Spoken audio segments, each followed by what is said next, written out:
স্বাভাবিকভাবেই নতুন কোনো বিশেষ খবর নেই, দু একটা আপডেট আছে যেটা মোহনবাগান কেন্দ্রিক। আপনারা হয়তো জানেন, যারা সোশ্যাল মিডিয়া ফলো করেন বিভিন্ন জায়গা থেকেই পেয়েছেন খবরটা। আনোয়ার আলী কেস নিয়ে কিছু আপডেট এসছে, ওটা নিয়ে কি হচ্ছে না হচ্ছে সেটা নিয়ে সামান্য যে আপডেটগুলো আছে সেগুলো আপনাদের সঙ্গে শেয়ার করে নেবো। তাছাড়া এফএসডিএল এবং এআইএফএফ নিয়ে দু একটা কথা আপনাদেরকে বলবো, যেটা আপনারা এবং বিভিন্ন সোশ্যাল মিডিয়াতেও দেখছি যে রিপ্রেজেন্টেশনটা হচ্ছে বা যেটা বলা হচ্ছে সেটার সঙ্গে আমি পুরোপুরি সহমত নই। এটা আমার পার্সোনাল ব্যক্তিগত মতামত, আপনাদের সঙ্গে নাও মিলতে পারে। প্রথমে যদি এআইএফএফ এবং এফএসডিএল এর বিষয়ে দু একটা কথা আপনাদেরকে বলি, যেটা আপনাদের সঙ্গে হয়তো ম্যাক্সিমাম লোকের সাথেই আমার মিলবে না।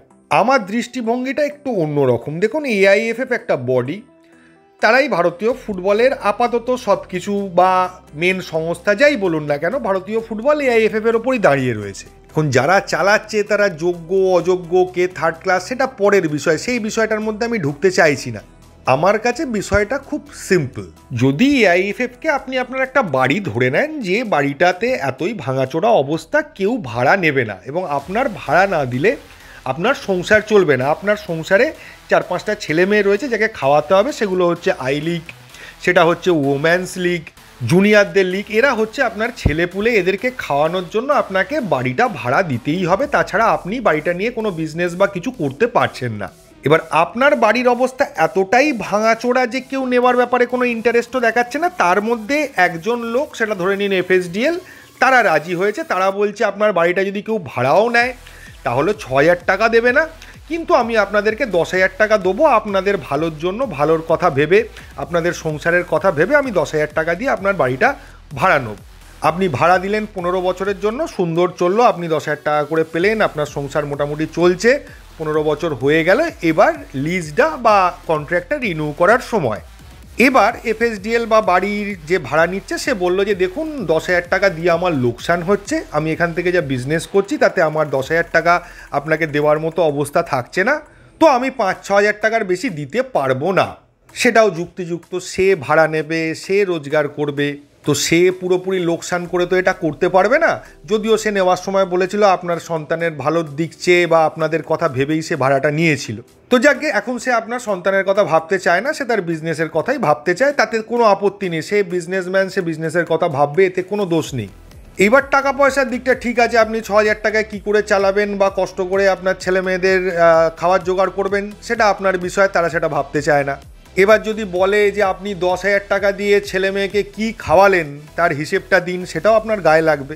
তো যাক, সে যদি অন্যায্য কিছু দেখে থাকে যে আপনার 10,000 টাকার মধ্যে আপনি ফুর্তি করছেন বা গাড়ি ফাড়ি কিনে ফেলছেন, সেটা দেখে তার যদি আপত্তি হয় সেটাও সে জিজ্ঞেস করতে পারে, তাতেও আমি আপত্তির কিছু দেখছি না। এরপর সে বলছে গভর্নমেন্ট বলেছে আপনার বাড়ির চারদিকে বাউন্ডারি দিতে হবে, বা সেটাই নিয়মে আছে। সে বলছে আপনি গভর্নমেন্টের সঙ্গে বুঝে নিন, বাউন্ডারি রাখা যাবে না, কারণ আমার গাড়ি ঢুকবে না, যেটা আমাদের প্রমোশন রেলিগেশন। আমার কাস্টমাররা গাড়ি রাখতে পারবে না, আমার বিজনেস করা যাবে না, তাই আপনি এখানে বাউন্ডারি ভেঙে দিতে হবে, বাউন্ডারি রাখা যাবে না।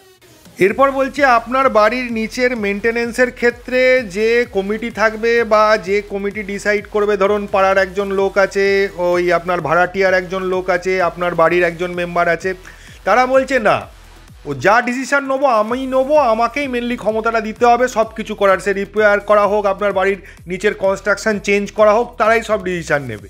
এবং উত্তরে তারা বলছে যে এই ভাড়া দিয়ে এই বাড়িটা কেউ নেবে না, আপনার বাড়ি ভাড়া পড়ে থাকবে, আপনার বাড়ি পড়ে পড়ে নষ্ট হবে, তো আমি ছাড়া কোনো উপায় নেই। তো আপনি ভাবনা চিন্তা করুন যে আপনি 6,000 টাকায় আমি যে শর্তগুলো দিলাম সেগুলো মানবেন কিনা। এটা ভারতীয় ফুটবলের কথা বললে লোকের বলতে খুব ভালো লাগে যে হ্যাঁ এটা তো উচিত, তারা টাকা দিচ্ছে, তারা সব কিছু করবে, কিন্তু আপনার বাড়ি হলে আপনি করতে দেবেন? তাহলে তো আপনার কোনো অধিকারই থাকছে না। এআইএফএফ ভালো হোক খারাপ হোক যাই হোক না কেন, এআইএফএফই কিন্তু ভারতীয় ফুটবলের অভিভাবক, তারাই সর্বোচ্চ সংস্থা। বেসিক্যালি তার কাছে পয়সা নেই বলে তার কোনো ক্ষমতাই থাকবে না, সে শুধু নামে একটা বডি হয়ে বসে থাকবে। জিনিসটা বুঝতে বা আপাত দৃষ্টিতে যাই হোক না কেন, সেই ভারতে ব্রিটিশ শাসনের মতোই ব্যাপারটা হয়ে যাবে।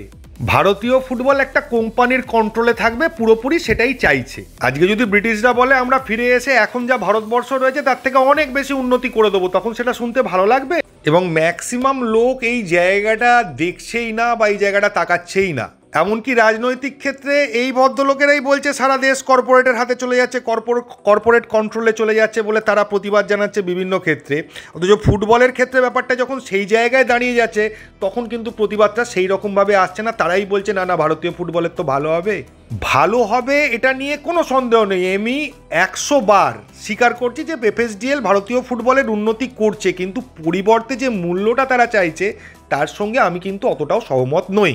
আপনাকেও যদি কেউ বলে আপনাকে বাড়িতে বসে বসে 1 লক্ষ টাকা দেবে, কিন্তু আপনি সংসার কীভাবে চালাবেন, কখন বাড়িতে ঢুকবেন, কখন বাড়ি থেকে বেরোবেন, কখন ঘুম থেকে উঠবেন, কখন খাবেন, সবটাই তারা ডিসাইড করে দেবে, আপনার শুনতে কীরকম লাগবে বিষয়টা।